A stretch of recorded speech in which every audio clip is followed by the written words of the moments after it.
Focus Retail, le focus. Il représente le top départ des vacances pour les Français. Le Tour de France, rendez-vous incontournable du mois de juillet, aussi attendu que la caravane qui précède les cyclistes. Un cortège de 150 véhicules qui distribue des cadeaux aux spectateurs qui se tiennent au bord de la route. Et le chouchou, c'est le Bob Cochonou, mais que vous n'avez pas mis aujourd'hui, Jean-Marc. Eh bien, le Bob Cochonou, le célèbre Cochonou, effectivement, qui est assez représentatif de l'engouement des Français pour les marques qui sont sur le caravane, va être concurrencé par le Bob Leclerc, puisque Leclerc a lancé pour la première fois cette année. C'est la concurrence des Bobs, cette année. Voilà, tout à fait, c'est la concurrence des Bobs, mais bien entendu, parmi tous les objets, les goodies, on va dire, qui sont distribués, ça n'est qu'anecdotique. Mais par contre, la caravane du Tour, c'est effectivement presque la Madeleine de Proust du départ en vacances de beaucoup de Français qui vont à la fois pour voir les coureurs, c'est 1 sur 2, mais aussi à voir la caravane du Tour, où vous êtes à la fois actif et captif. Donc c'est ça qui intéresse les marques, cette captivité sur le parcours et qui donne des résultats, des opérations assez colossaux. Oui, parce qu'il y a quand même 12 millions de Français qui regardent le Tour, 190 pays où c'est retransmis. Est-ce que ça a un réel impact au niveau des ventes et sur la fréquentation des magasins ? Alors, au vu du peu de renouvellement des marques qui sont présentes dans la caravane, on peut penser... Parce qu'il n'y en a qu'une trentaine, hein, Oui, tout à fait, oui, il y en a 34 cette année.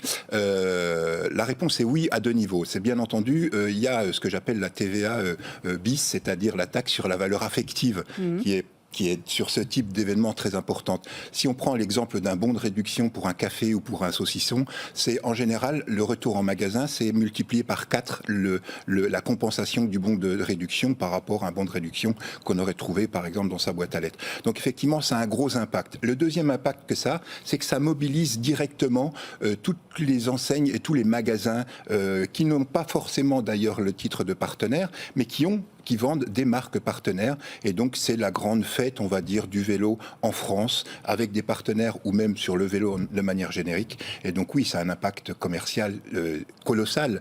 Cochonou parle de 50% de son budget communication qui est dépensé sur le budget. Donc, clairement, c'est un gros événement. Cochonou qui va distribuer 500 000 échantillons de saucissons cette année. Alors, c'est vrai que c'est un événement très populaire, mais qui a aussi ses détracteurs qui jugent que ce n'était pas un événement très éco-responsable et plutôt polluant. Disons que oui, effectivement, particulièrement la caravane à l'intérieur de l'événement Tour de France, c'est un événement qui est un petit peu montré du doigt. Mais ASO, Amaury Sport Organisation, fait tout, met des cahiers des contraintes, des cahiers des charges des partenaires de plus en plus drastiques.